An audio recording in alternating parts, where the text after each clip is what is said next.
Welcome to the Truly Expat Travel Podcast, where I chat with expats about their favourite holiday destinations. Let's be honest, expats are some of the best travellers around, always planning the next adventure, exploring hidden gems, and finding the best spots wherever they go. So who better to ask for travel inspiration?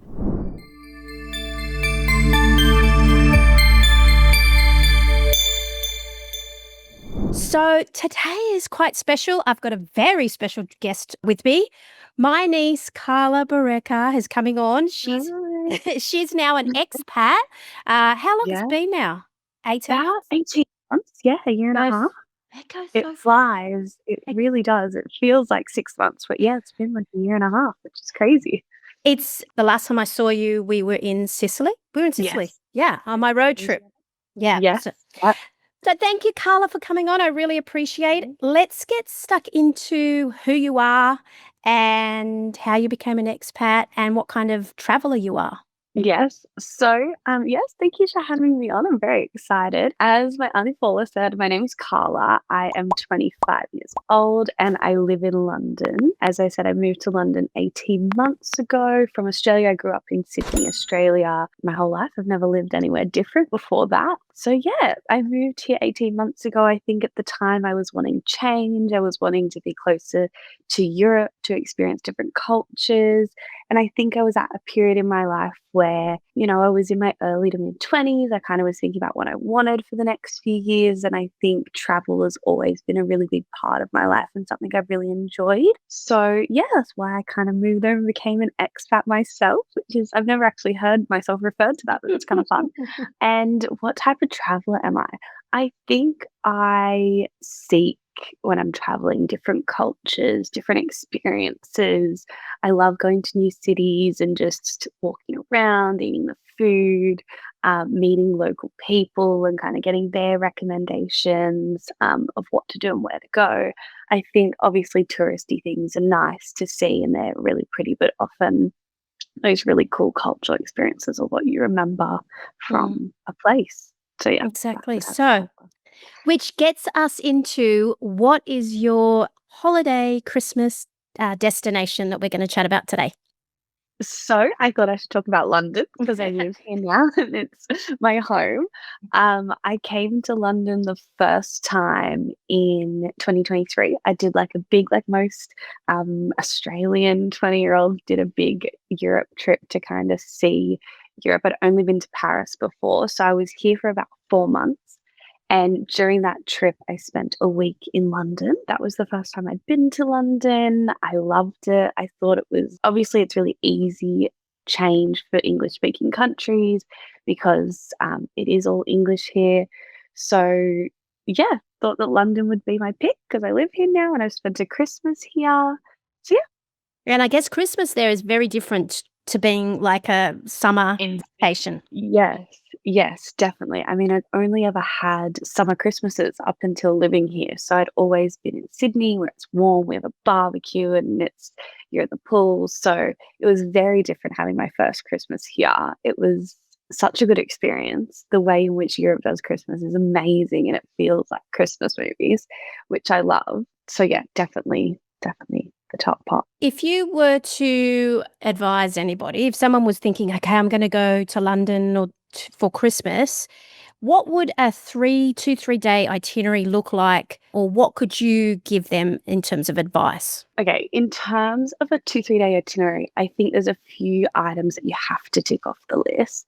I think London does decorations and Christmas lights amazingly. So, all of your favorite touristy destinations and your sites you have to see, the big streets, Oxford Street, Regent Street, are just covered in beautiful lights. And there's just such a pretty vibe. There's always so many people out. So I would say you definitely have to just do a big walk around the city and just see all of the Christmas lights, which obviously it's really cold. So it gets dark at about 3 o'clock in the afternoon. So it's not something you have to wait late to do. But yeah, you can do a big walk through all the streets, see all the Christmas lights. And London also, like a lot of Europe, does Christmas markets. So Oh, a lot of the different places, you'll find little Christmas markets you get your hot chocolate, you've got all your different little bits and bobs, and lots of little stalls as well, and making cute little Christmas decorations, gifts, and make it really feel like the vibe. So I would say that you could definitely do a day of just seeing the Christmas light and doing all of that. The other thing I would say to do, which I didn't know about and I did for the first time last year, which is massive here, is Winter Wonderland. So in Okay. Hyde Park, it basically is transformed into like this massive Winter Wonderland, as they say. And it's just a massive like carnival show. There's all these stalls, there's food, there's rides.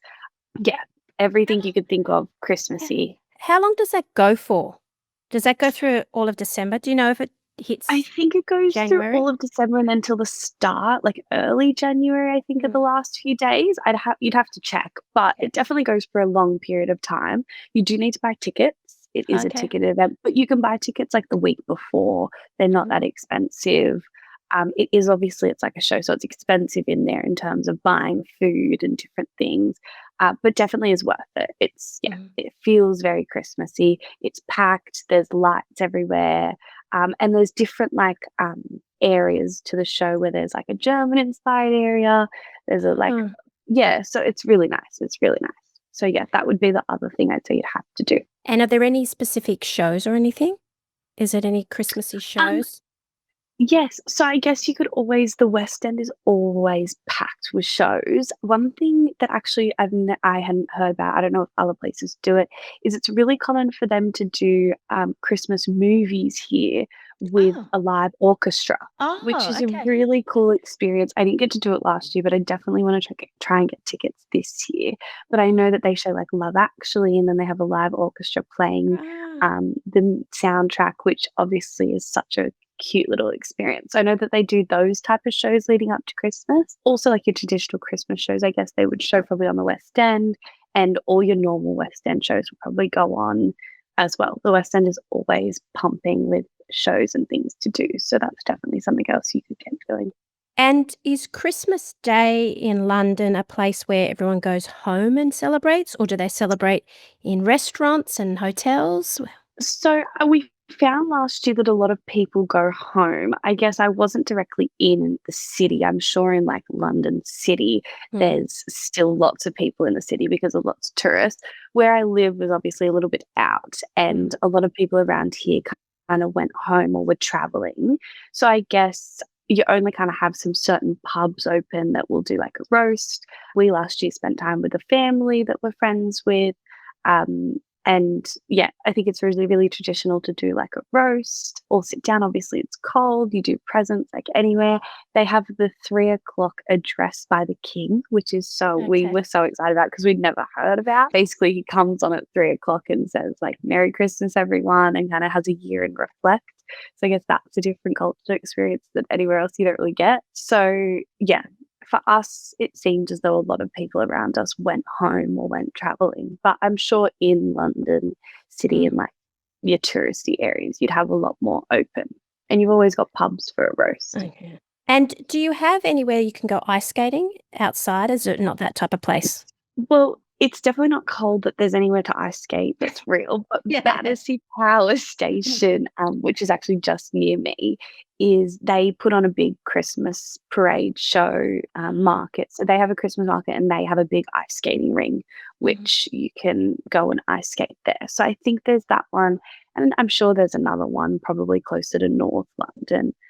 Yeah, so you can definitely do that if that's something you want to do. And are there big Christmas trees somewhere? Like Yes, where? yes. There's a bit everywhere in like the city. So like Oxford Okay. Street, Regent Street, there's big Christmas trees, lights everywhere. Yeah, you'll see all of it. And if someone was coming there for Christmas, would you Mhm. suggest that they buy Christmas presents there or bring them with them? You definitely can buy Christmas presents here. The shopping is crazy. Obviously all your big streets, Regent Street, Oxford Street, that London's known for, has every shop you could think of. Specifically if you're traveling with kids, Hamleys, the Yeah. kids store is 3 levels and there's every possible toy you could think of. Just also such a fun little thing to do with kids because they always have live shows out the front every 20 minutes. There's a little ice Hansel and Gretel ice cream parlor in there. I think at Christmas that's just obviously wound up. There's Santa, there's everything. So definitely could buy things here. There's lots of shoppings. There's 2 big Westfields in London, which huge. Yeah, they're really big and they have every shop you could ever think of. Yeah. And coming from Australia, I guess the access here to every brand ever is so much easier Yeah. because, yeah, they're so much closer. Is there a food or a drink that you have to try at Christmas in the UK? Would you say mince pies are a thing? Not Like really. hot mince pies, the ones with the, the little ones that. Yeah. We didn't really eat a lot of that. I'm trying to think. Like a Bailey's hot chocolate, but then there's also it's a hot like red winey Mild wine? mulled wine. Okay. Yeah. My favourite. So, yes, mulled wine is definitely everywhere. All the Christmas markets you can get a mulled wine, which I actually was surprised that I quite enjoyed. Also, like a Bailey's hot chocolate. Anywhere that does hot chocolates will do like a Bailey's hot chocolate, and they go all out in that with the marshmallows and the cream. So yeah, they're probably the That 2 sounds good. drinks. Yeah. In terms of food, nothing that really stood out. I think still England is very traditional in terms of like you still get a roast, it's still cold, so that's still the go-to food. But I guess you've got a lot of your markety food. I guess Christmas pudding as well. Like yes, Christmas pudding, yeah, that's massive here, I guess. Yeah, anything that you would eat when it's cold. Yeah.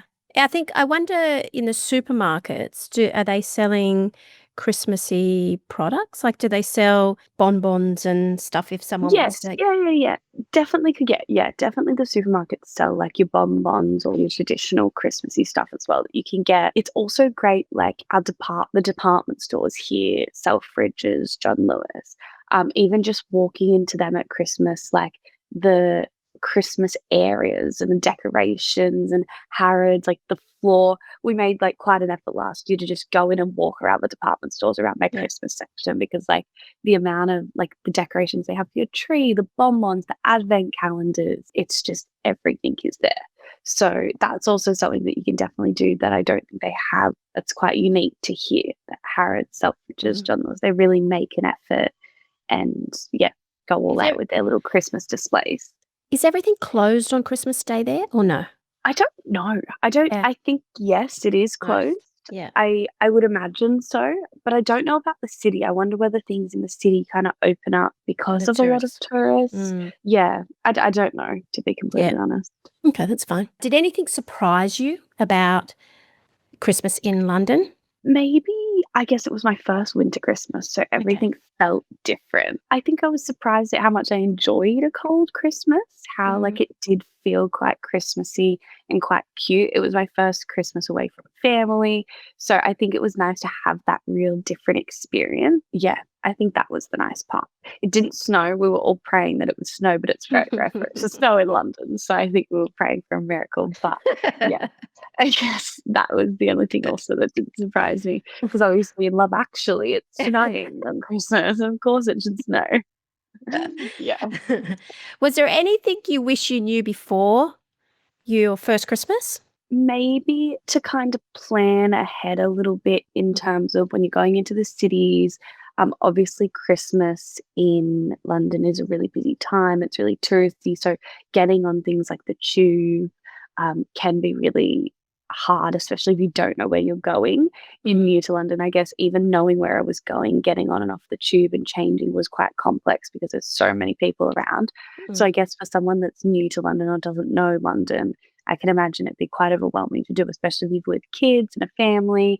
But I guess usually getting around by car is really, really hard in London because of the traffic. So definitely kind of planning where you're going, mapping it out and having a plan on your phone when you get on the tube so you don't end up in the middle of a station split with losing people and trying to figure it out. In places in London, is there free Wi-Fi? I can't remember. I don't know. I guess like all your chains like Starbucks and things like that have free Wi-Fi. One thing though, the tube often doesn't have service. A lot of the tube lines, so when you're down there, you're not getting anything and you're kind of stuck. So need to know where you're getting off. you need to know, you need to have screenshotted and gone, okay, I'm getting off here, I'm changing here, because you're not looking it up on the tube. And often you're squished in. Yeah. Everyone squishes in like sardines. There's no personal space on the tube. So I guess I think also no room to get your phone out. I think the thing for me with the tube, it's so hot in there in winter. It is. It's like, and that's I think dressing in London, which I guess this is winter, and I don't know if this is everywhere that's quite winter, but one thing coming to London is inside it's so warm. Everything's so well heated. The tube is so hot because there's so many people on it and it's underground. You need layers. You don't need clothes that you're all rugged up and you can't get in and out. You need layers that you can get on, take off your coat, take off your jumper, and so you're at a normal degrees, because it does get really hot on the tube. Often you're really close to people, and it can be quite gross if you're then really, really sweaty. You get off and you've gotten to a destination, you're like, oh, I feel a mess. So definitely layers rather than being rugged up. Make sure you have stuff that you can take on and off and kind of change. Is there any tips that you could give anybody that's thinking of going to London for Christmas? As I said, plan ahead, be on top of what you want to do. If there's anything specific like a show, Winter Wonderland, make sure you get tickets before so you avoid disappointment. I guess where you stay is often as well really important. Like, I think making sure that you stay somewhere that's near a tube line so it makes it easy to get around, but also maybe kind of thinking about staying right in the middle of the city during that time. Like, obviously it's really, really busy at night, people walking in the lights, so getting in and out, whether you want to stay somewhere a little bit further out. Nothing's far in London, but staying somewhere like Kensington, staying somewhere a little bit further away so you can kind of go into the city, which takes 10 minutes, but you're not in the middle of the chaos all the time. I think also, like, one thing about London is it's not just the city. Like, all your little areas have so much going on and are always so worth exploring. I know Kensington does Christmas markets, King Street has like beautiful lights. So like there's so many places that you can go that aren't just your typical touristy ones. So I guess it's about exploring all of those places and making a real effort to do that. Does it rain much around that period? Didn't last year. We were quite lucky. But it always rains in London. So I think you always need an umbrella. Always need an umbrella. Always have waterproof gloves, and be prepared that it may be raining. Boots that are waterproof. Because it does rain, and I think it doesn't rain hard. I think, and there's not a lot of rain, but sometimes it rains often. So it's good. I mean, it's good advice, because if people are packing, they're not quite sure what they're packing for. Definitely. I think it's all seasons. It'll be warm, you'll be hot, and then it'll be freezing, then it'll be raining, and then it'll be warm again. So that's why layers, an umbrella. You can never be too prepared. You always need your gloves, you always need a scarf, you always need an umbrella, but you always need to be wearing a t-shirt just in case it gets really hot. You just want to make sure that you've got all of your layers covered. So I think that's really important when dressing for London. Is there anything else you'd like to add? No, I think that covers Christmas in London. I think everything, I guess just London in general, there's so much to do. So I guess my biggest tip for just coming to London in general would be explore all the little different areas. Try and get out of just Soho, Oxford, and kind of go into all the little different other areas and see there's so much good food. There's so many events. No matter what you want to do or what you like, there's always something going on in London that you can find. But I think, it's really important to get out. And the green spaces. I think moving to London, I thought that I'd be surrounded by buildings all the time, but there's so many lovely parks, Holland Park, Hyde Park, all the commons. It's really nice to always walk around those and have a look at that. That would be my other London tip. That's awesome. Thank you so much for coming on and sharing your tips about London for Christmas. And I hope to have you on again soon. Thanks for having me. Thanks. Bye. So join us again next week on Truly Expat Travel Podcast, where I have another exciting destination in a world that's too big to be left unexplored. Ciao for now.